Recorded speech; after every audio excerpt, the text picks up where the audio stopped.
माजी आमदार ऋतुराज पाटील यांची विद्यार्थी काँग्रेसच्या युवा कार्यकर्त्यांसोबत शिवगड मोहीम फत्ते। कोल्हापूर शहर जिल्हा विद्यार्थी काँग्रेसच्या वतीनं राधानगरी तालुक्यातील दाजीपूर अभयारण्य परिसरात असणाऱ्या किल्ले शिवगड येथे एक दिवसीय पदभ्रमंती मोहिमेचे आयोजन करण्यात आले होते। या मोहिमेत युवा कार्यकर्त्यांसोबत कोल्हापूर दक्षिणचे माजी आमदार ऋतुराज पाटील होते। पावसाळी वातावरणात निसर्गरम्य दाजीपूर परिसरातील किल्ले शिवगड येथील पदभ्रमंती हा एक विलक्षण अनुभव त्यांनी युवा कार्यकर्त्यांसोबत घेतला। यावेळी इतिहास अभ्यासक राम यादव यांनी शिवगड किल्ल्याचा संपूर्ण इतिहास व त्याच्या आजूबाजूच्या परिसराविषयी माहिती दिली। छत्रपती शिवाजी महाराज की जय। छत्रपती शिवरायांच्या आणि शंभूराजांच्या नंतर स्वराज्याची जबाबदारी जी आली ती शाहू महाराज सातारचे आणि कोल्हापूरचे संभाजी महाराज दुसरे म्हणजे कोल्हापूरचे पहिले छत्रपती संभाजीराजे यांची आणि त्या काळातल्या परिस्थितीनुसार वारणेचा तह झाला। दोन छत्रपती घराण्यांमध्ये सातारा गादी वेगळी झाली आणि कोल्हापूर वेगळी झाली आणि या कोल्हापूर गादीचे छत्रपती संभाजीराजे यांच्या अमात्य जे होते भगवंतराव अमात्य त्यांनी हा किल्ला बांधला आणि या भागावर खास करून कोंढा भागावर लक्ष ठेवणं, कोंढा घाटावर लक्ष ठेवणं यासाठी या किल्ल्याचं महत्व होतं। कारण सावंतवाडीकर सावंत जे होते यांनी हे ठिकाण ज्याला पूर्वन किंवा बोरीचा डोंगर म्हणतात, टेकडी म्हणतात, या टेकडीवर वर्चस्व आणि त्यावेळेला आले आणि त्या टेकडीवर आपला कब्जा मिळवला। त्यावेळेला त्या कब्जानंतर युद्ध चालू असताना हा किल्ला बांधला गेला। म्हणजे तुम्ही त्या किल्ल्यांमध्ये काही ठिकाणी फक्त रचीव दगड दिसतात, त्याच्या आधारे ते किल्ला पूर्ण करण्यात आला। याच ठिकाणी फक्त ही जी मजली बांधकामं दिसतात ही सोडली, ही बांधकामं कसली आहेत तर शिबंदीसाठीची, म्हणजे शिबंदी म्हणजे राहण्यासाठीची ठिकाणं आणि दुसरी गोष्ट धान्य कोठार किंवा इतर साहित्य भरणारी कोठार।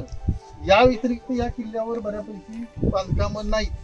या ठिकाणी जो बालेकिल्ला आहे या बालेकिल्ल्याचा या ठिकाणी दरवाजा होता पूर्वी, आता त्याचं थोडंसं अवशेष राहिलेलं आहे आणि खाली मूळ किल्ल्याचा दरवाजा, हे दोन दरवाजे या ठिकाणी आहेत। त्या व्यतिरिक्त काही बुरुज आणि इतर बांधकामं सोडली तर वनदुर्गांमधला सगळ्यात महत्वाचा किल्ला हा किल्ला या भागातला आहे।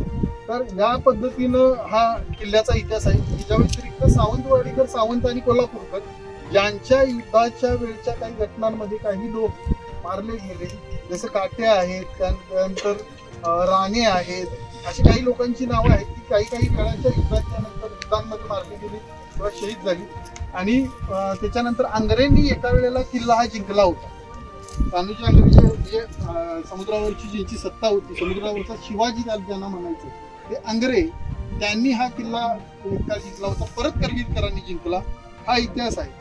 त्या व्यतिरिक्त या भागात जर कुणाचं कार्य चांगलं झालं असेल तर राजर्षी शाहू महाराजांनी त्यांनी जे जंगलांच्या विषयी महत्वाचे निर्णय दिले, जंगल राखण्यासाठी राखीव जंगलाचा भाग म्हणून हे दाजीपूर जंगल किंवा राधानगरी वन जे आहे हे राखीव ठेवलं, तो हा जंगल भाग। त्याच शाहू महाराजांनी या भागामध्ये हत्तींची किंवा इतर जनावरांची पैदास जास्त प्रमाणात होईल यासाठी प्रयत्न केले। अगदी त्यावेळीच्या कायद्यांमध्ये शाहू महाराजांच्या काळातल्या कुठल्याही प्रकारची आग लागू नये अशा वस्तू जंगलात घेऊन जाण्यासाठी मनाई होती।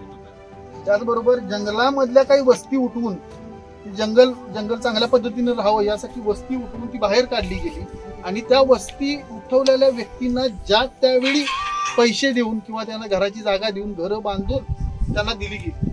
अशा पद्धतीचं काम शाहू महाराजांनी केलं। त्याच पद्धतीचं काम राधानगरी धरणाच्या वेळेला धरणग्रस्तांना त्या शाहू महाराजांनी मदत करून केली। असं हे संपूर्ण भाग जो आहे। या व्यतिरिक्त आपल्याला या भागात हत्ती महल जो इथून गेल्यानंतर दाजीपुरातून राधानगरीमध्ये बघायला मिळतो। त्यानंतर इकडं कडगावच्या भागात जिंजी महल किंवा जिंजीवास वाडा, जे राजाराम महाराज जिंजीला जे गेले ते जाताना त्या ठिकाणी गुप्त वेशात राहिले होते, असा एक वाडा त्या ठिकाणी बघायला मिळतो।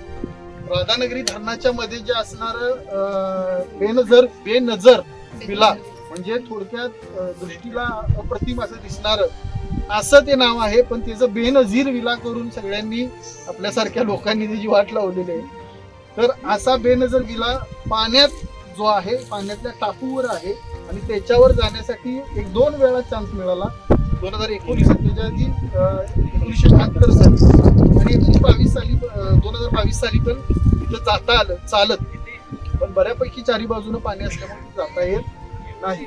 या पदभ्रमंती मोहिमेचे नेटके संयोजन करणारे अक्षय शेळके, उमेश पाडळकर, मुबीन मुश्रीफ, स्वराज भाट, निपुण चौगुले, अथर्व चौगुले, प्रणव पाटील, यश शिर्के, उदित नांद्रे, ऋतुराज पाटील, प्रथमेश पाटील, वैभव तहसीलदार यांच्यासह अनेक युवा कार्यकर्ते मोहिमेत सहभागी झाले होते.